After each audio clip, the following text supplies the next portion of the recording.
Salve, salve, leitores e espectadores antagonistas. Eu sou Felipe Moura Brasil, começando a fazer entrevistas aqui no estúdio da TV Antagonista em São Paulo e tenho a honra de receber hoje alguém que eu já queria entrevistar há muito tempo, já entrevistei por escrito, por e-mail, já fiz muitas perguntas a ele sempre que esse tema surge na pauta.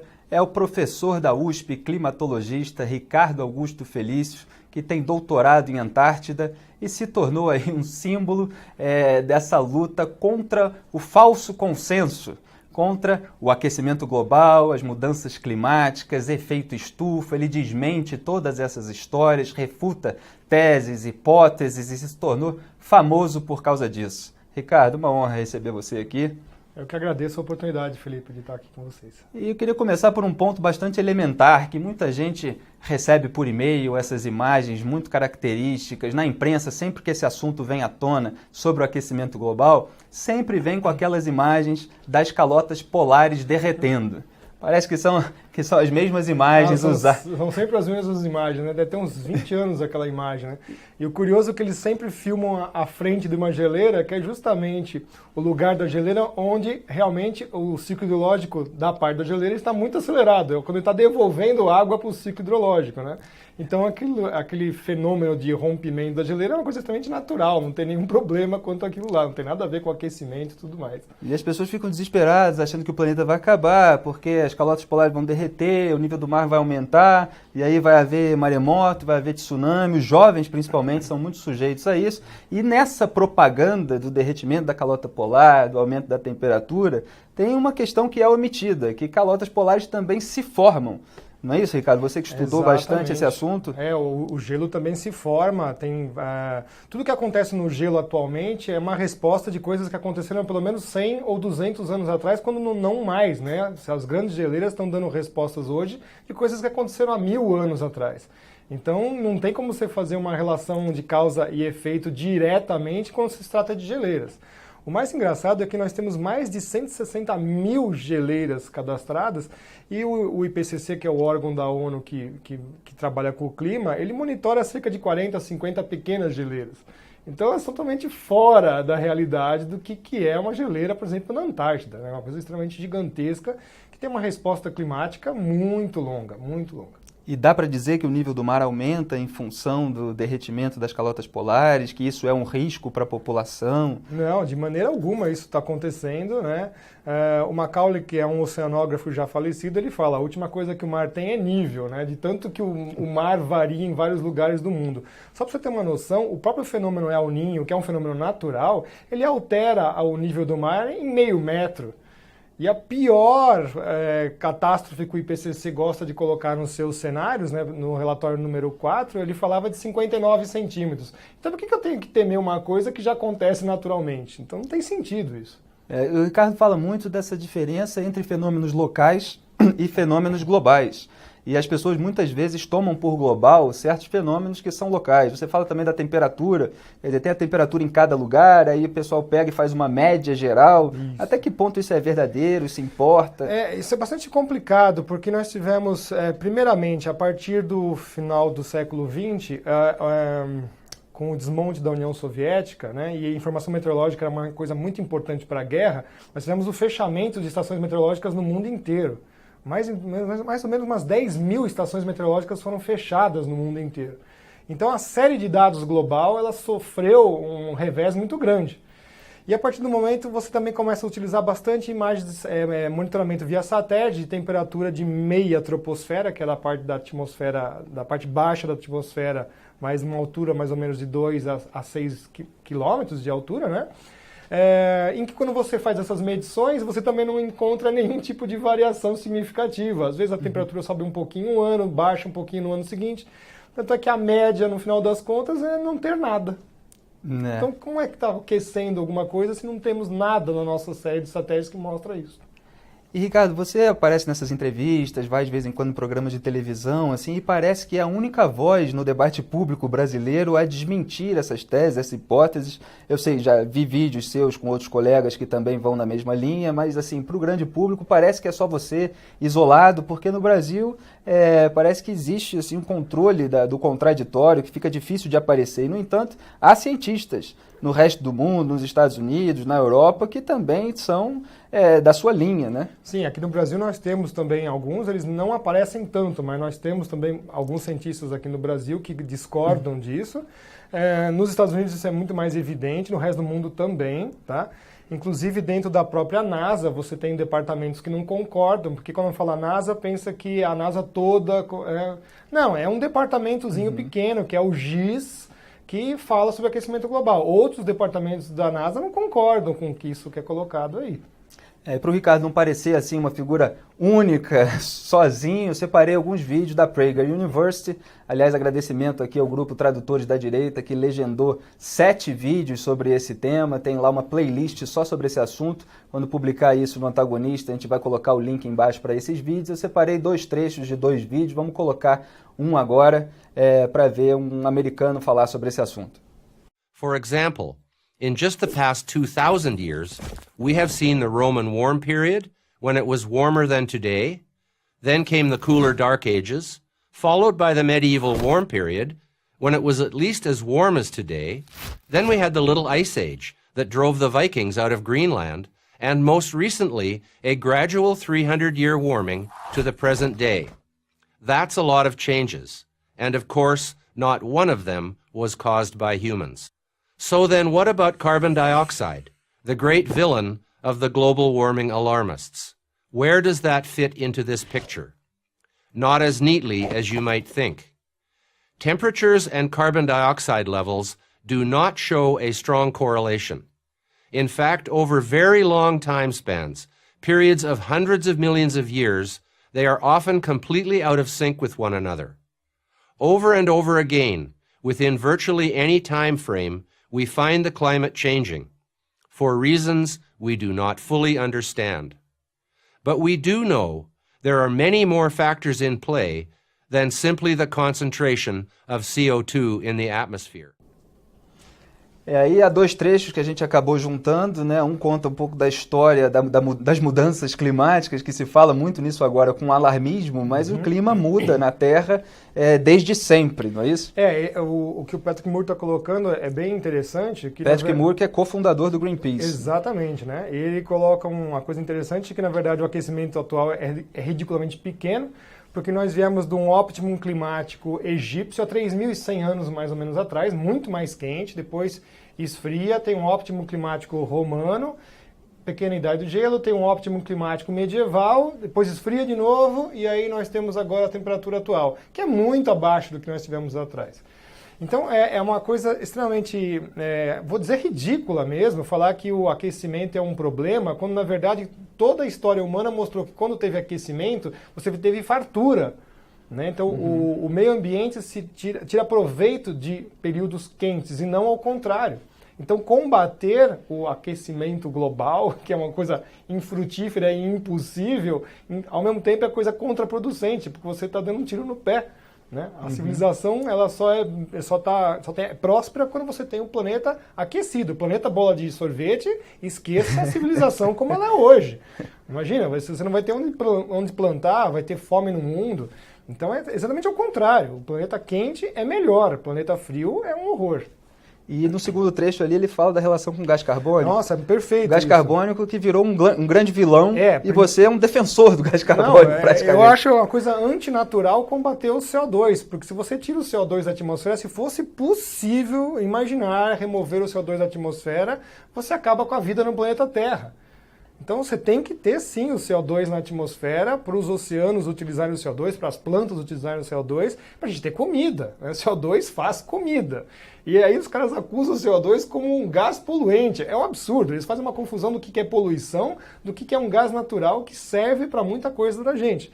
E como o Patrick Moore coloca, não há uma relação direta de temperatura com CO2. E pasme, nos últimos 1 milhão de anos, o que mais se verifica é que as temperaturas primeiro variam e o CO2 vai atrás, de um intervalo de cerca de 800 a 1.000 anos. Então subiu a temperatura primeiro, o CO2 vai atrás, temperatura baixa, o CO2 vai atrás.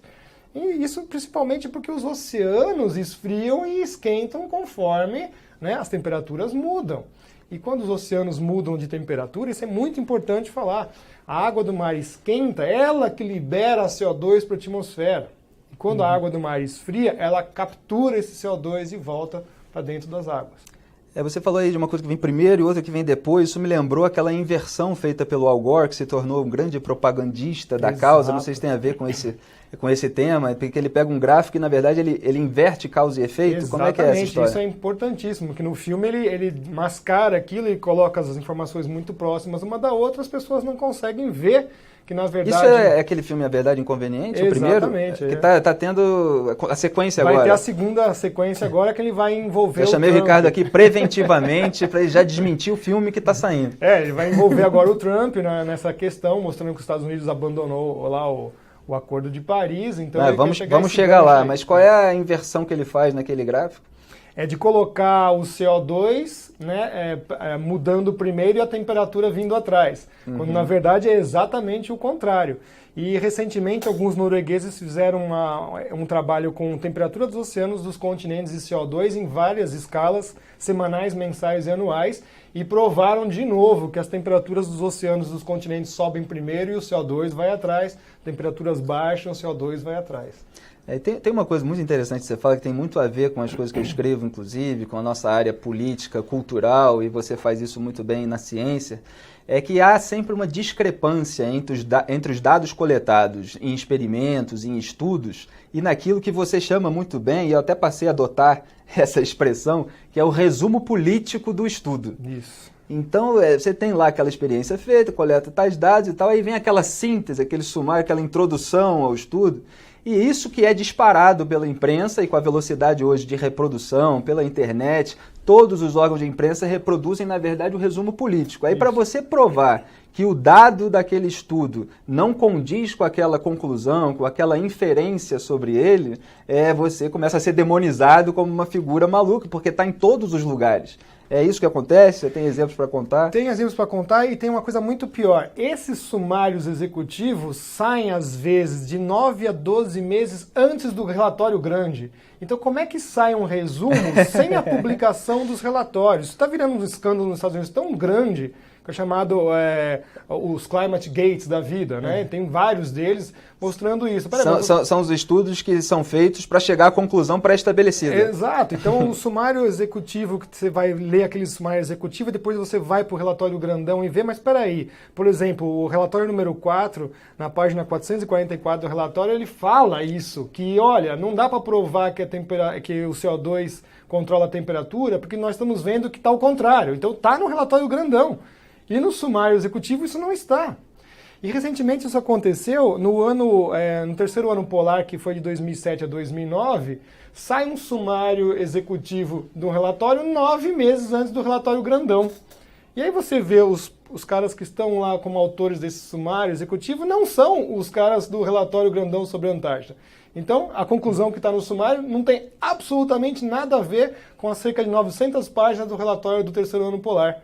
Aí você fala assim, gente, então isso aqui está virando... Mas as 900 páginas ninguém vai ler, né? Ninguém vai ler. Vai ler só o sumário. É o que acontece, eu desmascarei vários estudos de população carcerária no Brasil, pesquisas sobre estupro, que querem mostrar a população inteira do Brasil como defensor do estupro, de acordo com a roupa que a mulher usa e tal. E você vai ver aquela conclusão que é ventilada na imprensa, as perguntas que foram feitas não tem a ver com aquilo. Não. O dado está tirando a proporção sobre a população carcerária, por exemplo. Então é a mesma coisa que acontece aí.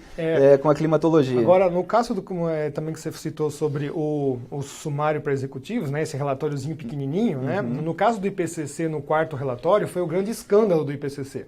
Porque quando se formou a comissão para fazer esse sumário executivo, estavam membros de ONGs ambientalistas, alguns membros do governo, burocratas, e todos os cientistas que estavam trabalhando no relatório grandão ficaram na plateia.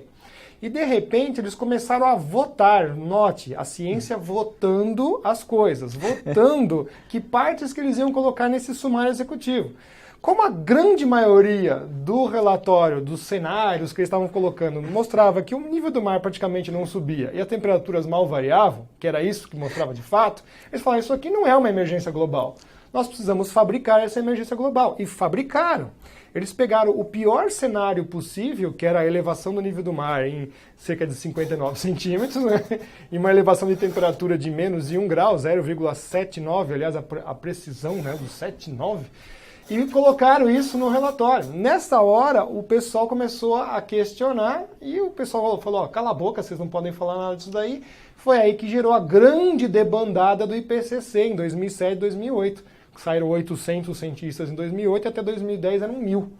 E quando você fala eles, quem são eles? Quem são essas pessoas que ganharam esse rótulo de aquecimentistas? Quem são os grupos, as organizações? É a ONU que legitima o discurso desse pessoal? Sim, a ONU é o grande fomentador desses painéis políticos científicos. Uhum. Eu defendo uma tese, inclusive eu coloquei isso na minha tese de livre docência, que inclusive foi malograda, né? Mas que a ONU vem montando esses painéis políticos científicos, montou o painel do ozônio em 87, o do clima em 88, pasme, pouca gente sabe, mas já tem o painel da biodiversidade e serviços ambientais em 2010. Esse vai ser um enorme problema. Ele está passando rasteiro, ninguém está vendo. Estou prognosticando, minha boca é maldita quando eu falo acontece. Um painel dos oceanos vai surgir em breve, um painel sobre a Antártida e até 2025 nós vamos ter um painel do espaço sideral. Mas de onde você tira essas conclusões? Isso está tudo nos relatórios da Rio 92, então não é nenhuma teoria da conspiração. Eles colocam muito claro quais são os ecossistemas que eles querem preservar. E o espaço sideral é um ecossistema, deve ter umas amebas espaciais voando lá. E quando você vê qual que é o grande problema do espaço sideral, é você colocar as tecnologias dos satélites para controlar o espaço aéreo dos países.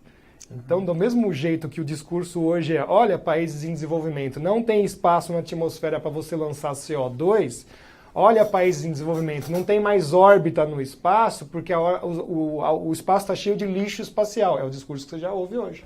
Exatamente. E aproveitando que a gente falou de quem são eles, tem um trecho do vídeo que a gente separou também, do Richard Lindzen, que é professor do MIT, para a Prager University. Também a gente separou exatamente o trecho do grupo 3 que ele coloca todo esse pessoal junto. Vamos ver como é que ele os descreve.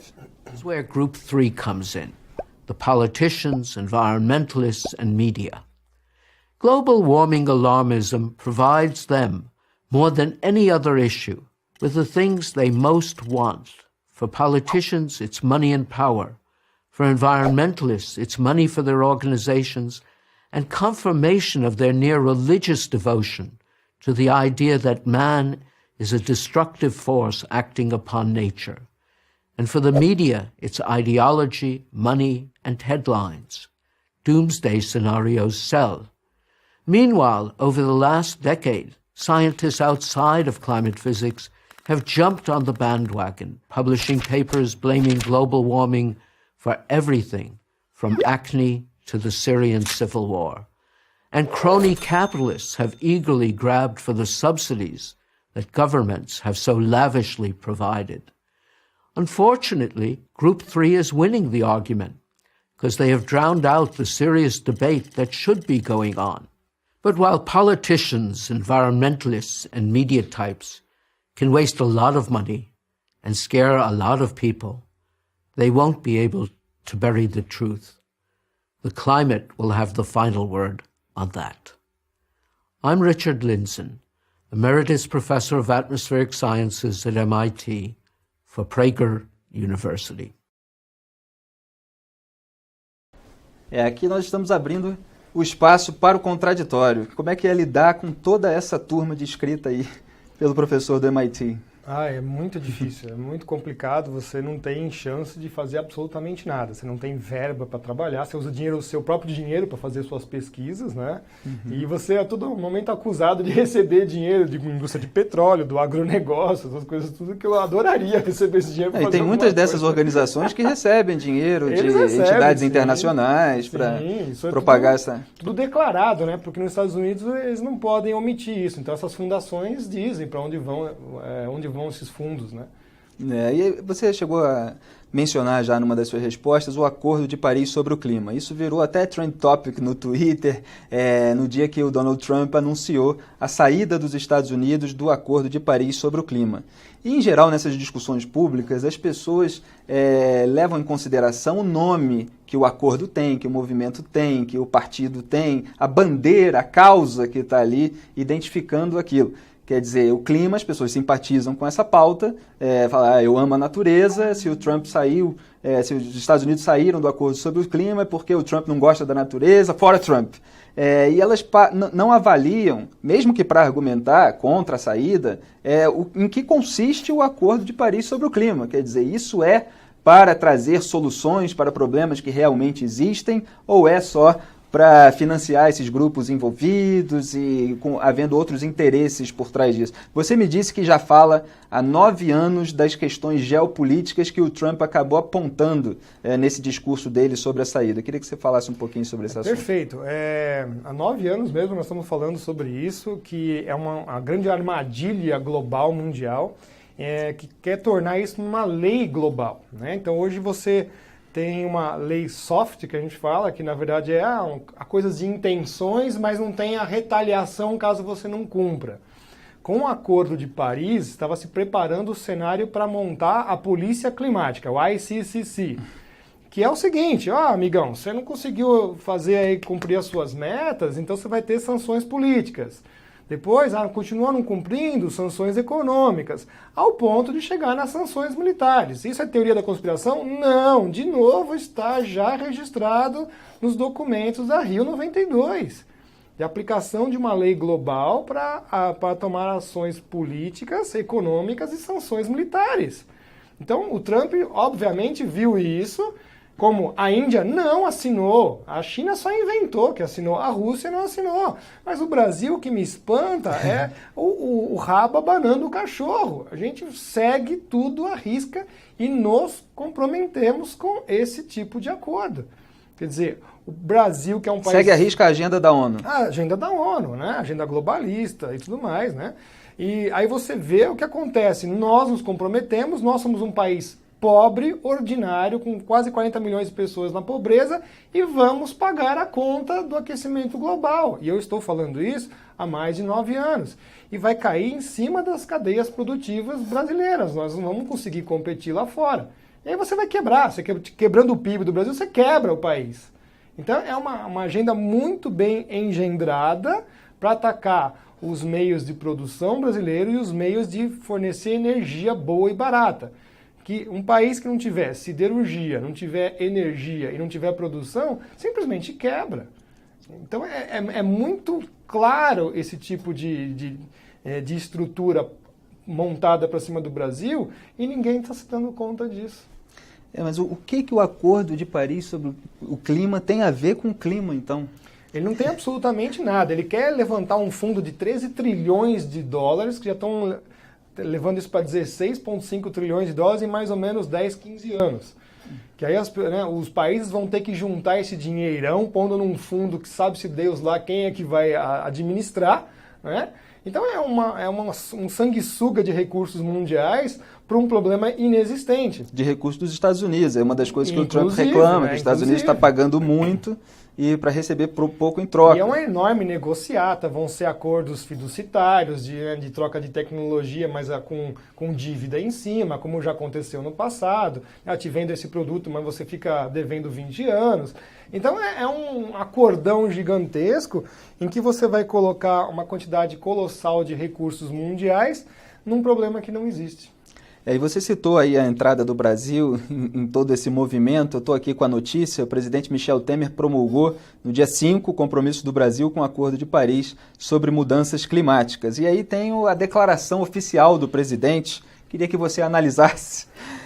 Planeta tem um só e não haverá segunda chance. Por isso, o esforço para protegê-lo deve ser global. Assumimos metas ambiciosas e factíveis e vamos cumpri-las. Estaremos à altura da responsabilidade que assumimos diante do acordo. Quer dizer, é o grande do absurdo, né? Como é que você pode, o Brasil, um país extremamente rico, mas que teima em ser pobre, querer ser protagonista de uma panaceia mundial que é essa história do aquecimento global. Nós pegando a bandeira e se sentindo orgulhosos de sermos os protagonistas do meio ambiente, do mundo, sendo que a gente não tem aí nenhum futuro garantido aqui para o nosso país. É lastimável, é lastimável. E essa notícia veio junto com a da ampliação do Parque Nacional da Chapada dos Veadeiros. Queria que você dissesse o que você acha sobre essa ampliação das reservas ambientais no Brasil. Isso realmente... Já é um enorme absurdo, porque nós já estamos com cerca de 45% do território brasileiro engessado, né? Nenhum país do mundo fez um negócio desse e nós estamos assim, já há muito na frente de tudo isso. Então, quer dizer, nós estamos só engessando, né, lugares no nosso Brasil, criando enormes vazios demográficos e aquela questão geopolítica, né? Se não tem ninguém no lugar, é mais fácil de alguém tomar de você. Isso é muito claro, isso é muito claro. Mas é tudo feito em nome da natureza, da proteção ao meio ambiente. E você, como alguém da área, não vê essa proteção? Não, isso não tem nada a ver. Exatamente quando você... É mais um argumento político, de bom mocismo, vamos todo ficar de bem com todo mundo. Vê que quando o homem está junto ao meio ambiente, na verdade ele trata muito melhor do que ao Deus dará das coisas, né? E efeito estufa? Você vive nesses programas, nessas palestras, desmentindo essa história de efeito estufa, e, no entanto, é uma coisa que é um assunto que é ensinado para as crianças na escola. Você pega ali livros didáticos, tem aquele esqueminha sobre o efeito estufa. Qual é a diferença ali daquele esqueminha dos livros didáticos de efeito estufa para o que acontece na realidade? Isso foi uma confusão que fizeram, né? Começa com o Carl Sagan, ele também trabalha em cima disso daí, onde popularizou a ideia do efeito estufa, de dizer que os gases da atmosfera retêm a energia, né? Na verdade, não. A radiação solar incide na superfície do planeta Terra e a atmosfera esquenta de baixo para cima. Tanto é que ela é fria em altitude, ela não é quente. Então já começa por aí. Como é que pode um corpo frio esquentar um corpo quente? É uma impossibilidade física, entendeu? Quer dizer, os livros de física devem ser jogados fora porque você está dizendo que alguma coisa que numa temperatura de 0, menos 10, menos 20, está esquentando alguma coisa com 30. É impossível isso acontecer. O livro de ciências da escola contradiz o de física. Exatamente. Aí você procura isso em qualquer livro de física. Existe esse tal de efeito estufa? Não existe. Nenhum desses livros mostra isso. O geógrafo canadense Timothy Oakes fala, os caras confundiram o greenhouse effect, né, com o glasshouse effect, que é a casinha de vidro. Na casinha de vidro, a radiação solar entra pelo vidro, incide na superfície, troca de frequência, passa para a radiação de onda longa, que é onde você tem uma coisa termal. Essa radiação sai sim pelo vidro, ela não fica presa lá. O que não sai é o ar que esquentou dentro da casinha de vidro. Tanto é que esse ar que esquenta, ele vai para cima da casinha de vidro. Se o agricultor, durante a madrugada, não ligar os ventiladores, o ar quente vai ficar em cima e embaixo vai dar geada do mesmo jeito que dá geada fora da estufa. Então note que o conceito está errado.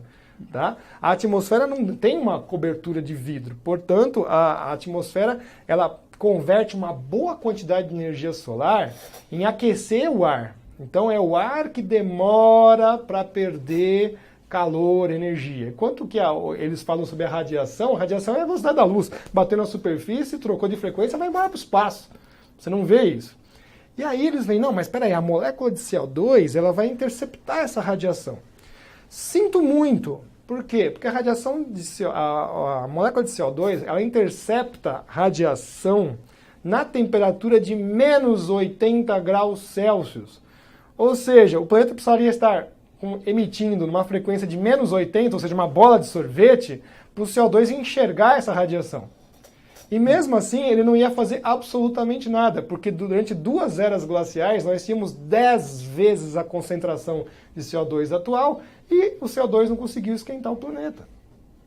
Então, olha só, são duas coisas importantíssimas. Primeiro, o efeito estufa não funciona do jeito que eles falam.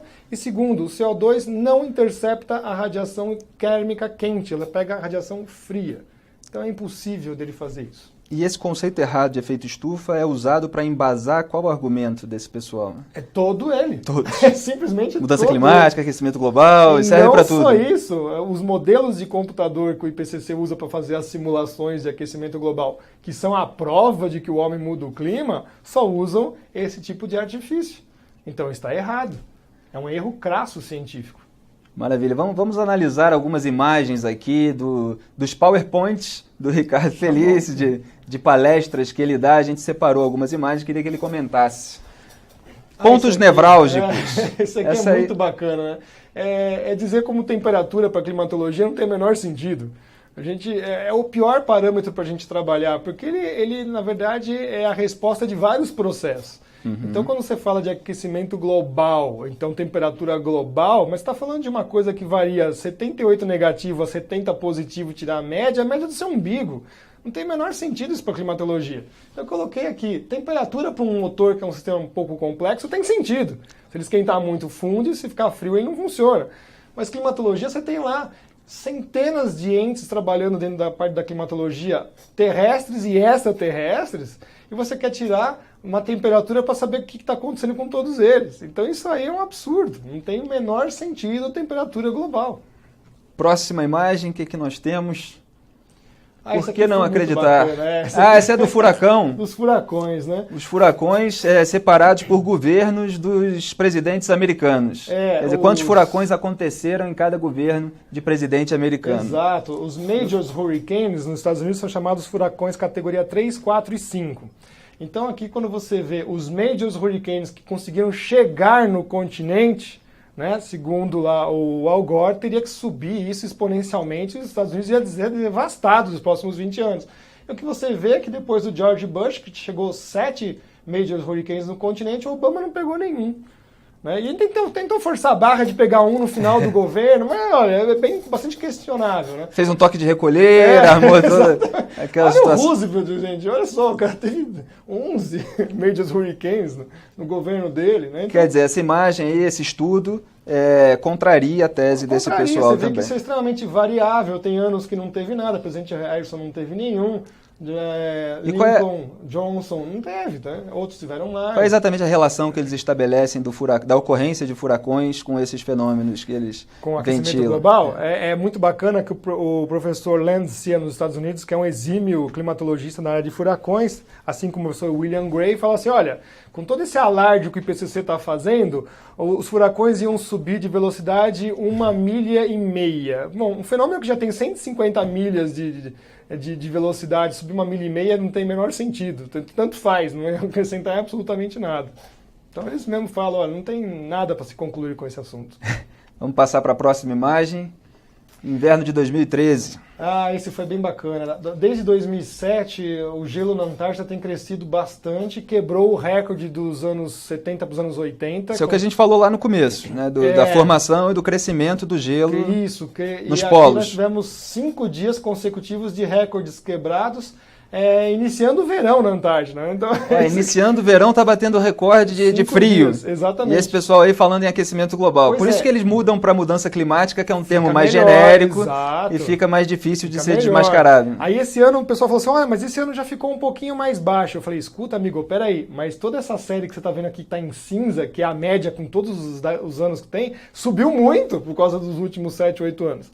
Né? Agora já quase 9 anos. Então, aquele ponto desse ano que está um pouquinho mais abaixo, ele está dentro do normal. Porque subiu demais a quantidade de gelo que na Antártida. Maravilha. Aí, as informações. Próximo. Aqui, né, mostrando os dias consecutivos, a linha vermelha de 2013, 2014 ainda teve um pouco também, né? Então, lá... Esse pico aí é de quê? Já de gelo, né? Que nós tivemos desde a série de 78 até 2013 que entrou o ano. Então você está vendo aqui que está no finzinho do ano, portanto já está no verão da Antártida, pleno verão da Antártida, e quebrando o recorde de gelo aí. De frio. Tem mais alguma imagem? Mais uma? Tem, esse daqui é bem interessante. Essa é a diferença do que eles falam para a realidade. Para a realidade. Então, desde 1998, que a gente fala que esse tal desse aquecimento acabou. Notar a escala ali, né? Que o pessoal vê esse gráfico subindo e fala, nossa, que é meio, 1,5, né? Peraí, desde 98 que o aquecimento, suposto aquecimento do planeta já parou. Parou. Tem quase 20 anos, Exatamente, então, 20 que isso não está acontecendo. Não está mais acontecendo. As séries de satélite mostram isso, as séries de dados meteorológicos das estações mostram isso, E o que você vê é os modelos de computador explodindo a temperatura do planeta. Vai chegar na Lua a temperatura. São modelos de computador que fazem Fazem cálculos falsos. Aquela simulação que eu falo do efeito estufa. Eles não levam os entes naturais, né, presentes. Isso aqui é o professor Spencer, né? Ele trabalha em cima disso daí. O John Christie também. Então, está mostrando. Já está em 2012, mas nós estamos já em 2015, 2016, nós tivemos um outro pico. Mas é El Niño, como foi em 1998. Então, são El Niño, são efeitos oceânicos. Que não tem nada a ver com o aquecimento global, antrópico, que eles adoram. Você fala muito dos oceanos como os mandantes do clima na Terra. É o pessoal do segundo escalão que a gente fala. O primeiro escalão é o Sol, não tem como discutir, e a mecânica que o planeta Terra faz ao redor da estrela, que também varia, né? São chamados ciclos de Milankovitch.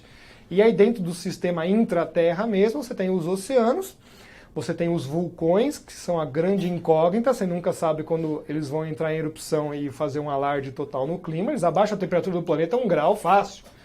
Né? Entrar 2, 3 em erupção, abaixa a temperatura do planeta 1 grau tranquilamente, assim, no ano. Né? E as nuvens... Aí já conserta tudo que eles dizem que está errado. Não, mas é engraçado que um vulcão, quando entra em erupção, é toda a produção humana de CO2, de tudo que você pode imaginar de um ano inteiro. Então você está discutindo o quê? Quer dizer, eles ficam falando da responsabilidade da humanidade, dos homens, na produção do CO2, e ela é menor do que um vulcão só entrar em erupção. Ela está 2 a 3 ordens de grandeza abaixo dos entes naturais. Insetos no planeta Terra emitem mais CO2 que toda atividade humana. Então, a gente não tem influência nenhuma. Absolutamente nada. Primeiro que o CO2 não faz absolutamente nada, e segundo que nós não estamos mudando esse valor de CO2. É isso que é o grande conceito problema. deles é o aquecimento global antropogênico. Exatamente. E está sempre errado. Que o homem muda o clima. É engraçado que o homem muda o clima só para pior, né? Peraí, se nós temos o poder de mudar o clima, então por que a gente não muda para melhor? Não, mas é que, veja bem... então fica uma coisa muito contraditória. Quer dizer, quando chegar uma frente fria na cidade de São Paulo, no Rio de Janeiro, eu vou dar uma de Moisés e vou falar que ela não vai passar em cima da cidade? Não vou fazer isso. Porque a gente não tem como fazer, né? E a história das rainforests, aproveitando aqui questões curiosas, né? Como é que é? Chove porque tem floresta ou tem floresta porque chove? Aquele velho dilema Tostines. Exatamente, Tostines, né? As florestas estão lá porque chove, não é o contrário. Elas não geram a sua própria chuva. Tanto é que tem um físico chamado professor Tiago Maia, ele fala, se você pegar toda a floresta amazônica e enfiar no Saara, ela vai morrer, ela não vai fazer chuva. Né? Tanto é que tem seca na floresta. Quando o período de seca que as chuvas vão embora para o hemisfério norte, a floresta, sim, passa por um período de seca, e é normal. Né? E aí que acontecem os grandes incêndios florestais, porque o incêndio florestal faz parte da renovação da floresta, do material biológico que ela acumula. E essa história de que a Amazônia é o pulmão do mundo, isso é mais uma coisa de Deus é brasileiro, e aí falam essas coisas para valorizar o Brasil. A floresta adulta, ela consome todo o oxigênio que ela produz até muito mais CO2 do que ela capta, né? Então... E eu vejo você dizendo que se acabasse a floresta, depois renasceria tudo de novo. Sim, isso já aconteceu, né? Os próprios índios já tacaram fogo na floresta 2000 anos atrás, até os Andes já, né? Você vê os geólitos, que são aquelas figuras que são feitas no chão, enormes, gigantescos. O estado do Acre, mais da metade dele já foi mapeado com essas figuras. Então, para se fazer aquilo, você derrubou a floresta inteira. Né? Então, já aconteceu e a floresta volta. Porque a floresta é tropical, ela tem um poder de rejuvenescimento muito rápido. Né? 20, 30 anos ela está de volta. Quer dizer, você estuda essas coisas, você fala essas coisas que parecem assim absurdas para muitas pessoas que estão acostumadas a ouvir o contrário, e você acaba sendo tido como alguém que não gosta da natureza, que não está preocupado com o meio ambiente, com a ecologia. Disso, pois é. Como é que essas coisas se relacionam? Infelizmente eu não lembro de um pesquisador russo, mas ele é muito antigo, tem mais de 200 anos. Ele falou que o homem é o único ser que consegue dar sinergia ao planeta e levar a vida para qualquer lugar que ele quiser, através da manipulação da água e tudo mais. Então ele falou assim, o homem está aí para mexer na natureza, tirar o proveito dela, claro, respeitando todos os limites, mas a gente consegue só ter benéfico isso, não é fazer malefícios. Né? Por isso que tem engenharia para tudo, é razão, usar a razão para fazer as coisas. Né? Exato. Aqui pergunta do Edmilson, aluno do curso de Direito da Uninove, campus Barra Funda, São Paulo. As mudanças climáticas no planeta seriam em decorrência do que, então? Variação solar, primeira, Como é que é essa variação solar? O que muda no Sol? A estrela Sol ela é pulsante, ela tem uma atividade de um ciclo mais ou menos decadal. A gente fala que é um decadal, 11 anos, aumenta e diminui a sua atividade. Tem um outro ciclo de 90 anos e tem um outro ciclo de 200 anos. Esses são o que a gente conhece. Tá? E atualmente o ciclo 24 está abaixando essa atividade, o ciclo 25 próximo vai ser menor ainda, e ainda coincide com um mínimo de 90 anos. Então, o Sol vai realmente diminuir muito a sua atividade. Só para você ter uma noção, agora em maio, nós já tivemos o Sol mais dias quieto do que todo o ano passado. Não tinha uma mancha solar, o Sol está quietinho. Então, o que acontece? Ele manda menos energia para o planeta Terra. Se o Sol muda a climatologia de Plutão, que está longe para chuchu, imagina nós aqui, estamos no quintal dele. Qualquer coisa que acontece no Sol muda aqui. Maravilha. Outra pergunta aqui enviada por um professor de Direito da mesma faculdade. Qual é a importância da inclusão nos currículos escolares, a gente já estava falando aqui deles, sobre educação ambiental, na tentativa de desenvolver nas crianças uma consciência verde e sustentável?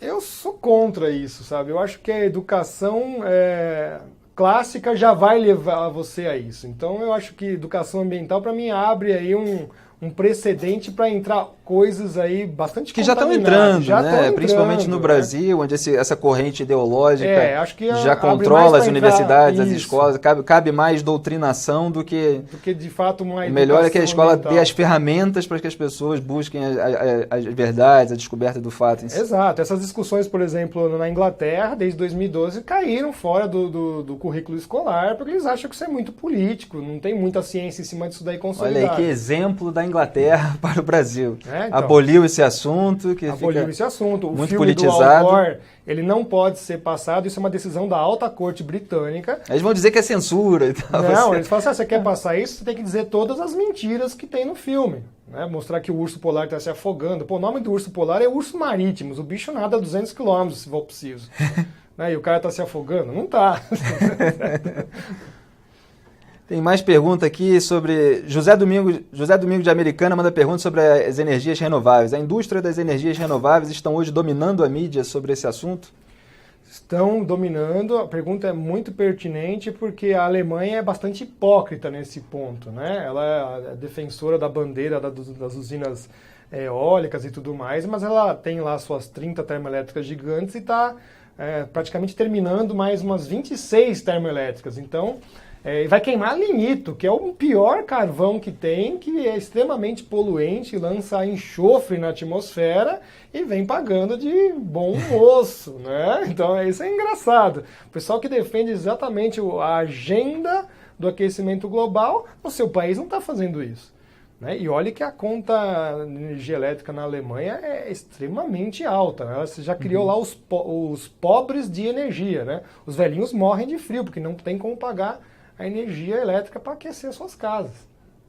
Agora, Ricardo, como é que é você falar tudo isso que a corrente dominante demoniza você quando fala? Quer dizer, o que está acontecendo aí na sua vida por levar esse contraditório a público? Você tem sofrido boicote, você tem sofrido ataque. Fora essa demonização, só de eu falar que eu ia entrevistar o Ricardo nas redes sociais, já vem um pessoal xingando e dizendo que quem desmente o aquecimento global é isso, é aquilo. O pessoal que não consegue contra-argumentar, né? Porque no debate público natural seria que você pegasse argumentos e colocasse entre aspas, né, como a gente faz, analisasse, desconstruísse e não saísse xingando aquele que pensa o contrário do que você acreditou. Mas não é isso que eles fazem. Então, como é que está sendo aí essa repercussão de você tocar numa ferida que é tão sagrada para muita gente, que se tornou devota dessa tese do aquecimento global, esse pessoal que se sente aí salvador do planeta? A gente precisa salvar o planeta daqueles que ficam dizendo que o planeta precisa ser salvo o tempo todo? A gente precisa salvar o homem, né? A grande verdade é essa, nós sofremos a ação da natureza, a gente tem que criar resiliência para as coisas que acontecem.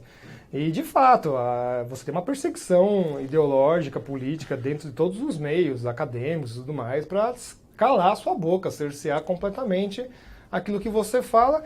E você fica assim preocupado, né? Fala assim, poxa, mas se eu estou tão errado, por que vocês têm que baixar tanto o nível?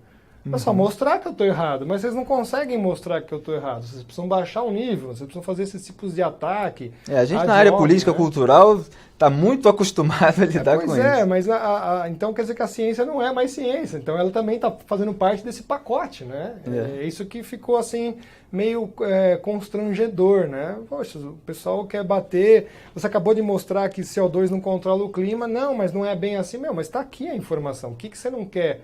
Se você está construído em cima de positivismo, neopositivismo, que seja, né, ciências duras e tudo mais, se está falando que não é, acabou. A hipótese tem que ser descartada.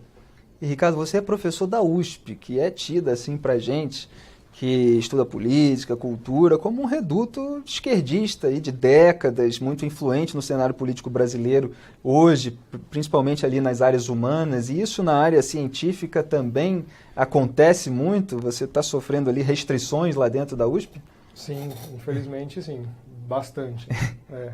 E de que maneira isso ocorre? Várias, né? Desde corte das suas atividades, não ter financiamento, corte do seu salário, né? Sofre sanções de tudo que é tipo, né? Quer dizer, o pessoal tem muito medo no Brasil do contraditório, a gente está aqui na TV Antagonista abrindo espaço para o contraditório.